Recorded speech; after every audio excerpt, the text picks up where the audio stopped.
मसीह की शालोम। खुदा यीशु मसीह के पवित्र समर्थी नाम में हमें अच्छा लगता है आपके साथ में जुड़ना। ये हमारे लिए खुशी की बात होती है कि हम खुदा के कलाम के द्वारा आपसे बातचीत कर सकते हैं। मैं विश्वास कर रहा हूँ कि इन वीडियोस के द्वारा, खुदा के कलाम के द्वारा आपको आशीष मिल रही है। आज खुदा के कलाम से शॉर्ट वीडियो के द्वारा आपसे बातचीत करूंगा और मैं चाहूंगा मेरे लिए निकाल के पढ़ा जाए दूसरा राजा की पुस्तक, उसका 5 अध्याय और उसकी 9वीं है। तब नामान घोड़ों और रथों समेत एलीशा के द्वार पर आकर खड़ा हुआ। तब एलीशा ने एक दूत से उसके पास यह कहला भेजा, तू जाकर यरदन में 7 बार डुबकी मार, तब तेरा शरीर ज्यों का त्यों हो जाएगा, तू शुद्ध हो जाएगा। Praise Lord. खुदा का कलाम नामान के लिए आज बातचीत कर रहा है और लिखा हुआ है ये नामान कोई ऑर्डिनरी व्यक्ति नहीं था, ये सेनापति था और ये युद्ध में कई बार इसने राजा को विजयी दिलाई थी, कई बार इसने युद्धों को जीता है।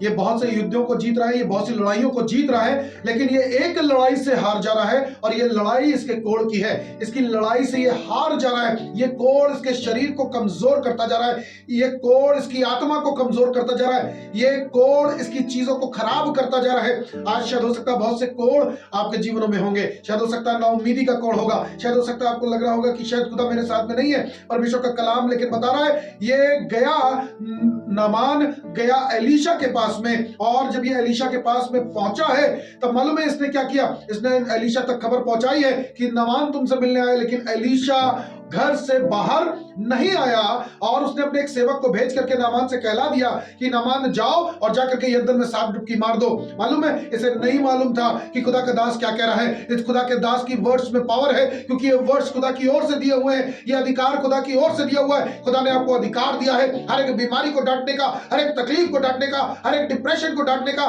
हर एक प्रॉब्लम्स को डांटने का खुदा ने आपको अधिकार दिया है। और मालूम लिखा हुआ है, ये गुस्से में आकर के जब उसने देखा कि एलीशा निकल करके नहीं आया, ये चला गया अपने घर वापस लौट करके, क्रोध से भर करके, आनंद के साथ में आया है लेकिन क्रोध के साथ में जा रहा है, क्योंकि इसकी चीजें अच्छी नहीं हुई। जिस कोढ़ से ये शिफा पाने के लिए आया था, जिस बीमारी से चंगाई को लेने आया था, उस बीमारी को बगैर चंगाई लिए हुए ये वापस लौट गया। और जब गया तब आगे पढ़िएगा, खुदा के कलाम में लिखा हुआ है, लिखा है इसके दूतों ने, इसके लोगों ने, इसके नीचे के लोगों ने इससे कहा कि नामान क्या भविष्यद्वक्ता तुझसे कोई बड़ी बात कहता तो तू ना करता। नामान को ये बात समझ में आने लगी, नामान को ये बात समझ में आने लगी। आज मैं आपको बताना मांग रहा हूं मेरे अजीजों, मेरे भाइयों, मेरी बहनों, मैं आपको बताना मांग रहा हूं, खुदा आपको हीलिंग देना चाहता है, खुदा आपको चंगाई देना चाहता है, खुदा आपकी परिस्थिति से आपको निकालना चाहता है। परमेश्वर ने आपको बढ़ाने के लिए, खुदा यीशु मसीह ने आपको आशीष देने और लेने के लिए बुलाया है। आप आशीषित हैं, आप बरकत वजीर हैं, आपको कोई हरा नहीं सकता, क्योंकि यहोवा परमेश्वर आपके साथ में। और लिखा हुआ है, इसने खुदा के दास के कहने के अनुसार जब इस बात को सुना तो इसने जा करके यरदन में 7 डुबकी मारी, और जैसे ही 7वीं डुबकी मार करके ये आया है, वैसे ही इसकी चीजें बदलना शुरू हो गई हैं, इसका कोढ़ जाना शुरू हो गया है। क्यों? क्योंकि इसने खुदा के दास की बात को सुना है, खुदा की आवाज को सुना है। और जब आप खुदा की आवाज को सुनते हैं तो हर एक कोढ़ आपके जीवन से बहने लगता है, निकलने लगता है, खत्म होने लगता है। और आज ये कोढ़ आपके जीवन से जाएगा। आज आपका जीवन प्रार्थना का जीवन बनेगा, आपका जीवन उपवास का जीवन बनेगा, आपका जीवन खुदा यीशु मसीह के वचनों को पढ़ने का जीवन बनेगा, और हर एक बीमारी,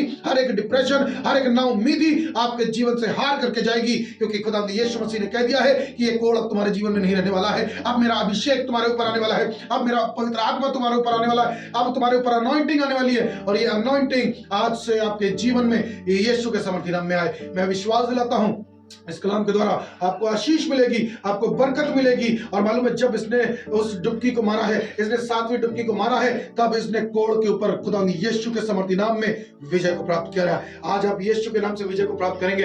हर एक प्रॉब्लम्स के ऊपर, हर एक बीमारी के ऊपर, हर एक तंगहाली के ऊपर, हर एक खराब चीजों के ऊपर आप विजय को प्राप्त करेंगे, क्योंकि विजय आपके साथ में दिलाने वाला है। खुदा यीशु मसीह आपकी खराब सिचुएशन को बिग टेस्टमनी में तब्दील करने जा रहा है। उम्मीद होना बंद हो जाइए, आज से प्रार्थना करना शुरू कीजिए और कहिए ये साल मेरा है, मुझे प्रार्थना करनी है, मुझे उपवास करना है, मुझे वचनों को पढ़ना है। और इन वचनों को क्लेम जब आप करेंगे, निश्चित रूप से विजय आपकी है। आइए अपनी आंखों को बंद करेंगे और प्रार्थना करेंगे। खुदा यीशु मसीह में प्रार्थना कर रहा हूं, आज जो लोग खुदा यीशु मसीह नाउम्मीद हैं और इस वीडियो को देख रहे हैं, आज से उनके जीवन में नाउम्मीद जाने पाए, उनकी बीमारियां जाने पाए, उनके अंदर एक नए उत्साह आने पाए, एक नया मसा आने पाए, और खुदा यीशु मसीह से भर करके उन चीजों को खुदा यीशु मसीह मसीह करना शुरू करें जो चीजें अभी इनको दिख नहीं रही हैं। यीशु मसीह इनको आशीष देना, बरकत देना और इस्तेमाल करना। खुदावंद यीशु मसीह के पवित्र और समर्थी नाम में इस प्रार्थना को मांगते हैं, सुनिए और कबूल कीजिए। आमीन। Praise Lord. जय मसीह की। और जरूर से मैं विश्वास करता हूं कि आपको इस वचन के द्वारा आशीष मिलेगी, खुदा के कलाम के द्वारा आशीष मिलेगी। इस चैनल को लाइक करें, सब्सक्राइब करें और जरूर से इसे शेयर करना मत भूलिएगा। हमें आपके कमेंट्स का इंतजार रहेगा। यदि आपके पास कोई प्रेयर रिक्वेस्ट है तो आप जरूर से हमें दे सकते हैं। हम उपवास प्रार्थना सभा जो हमारे यहाँ शुक्रवार को होती है, हम उस पर आपकी प्रेयर रिक्वेस्ट को रखेंगे और परमेश्वर से प्रार्थना करेंगे। मैं विश्वास दिलाता हूं आपकी प्रार्थना स्वर्ग में सुनी जाएगी। Praise Lord. खुदा आपको बरकत दे।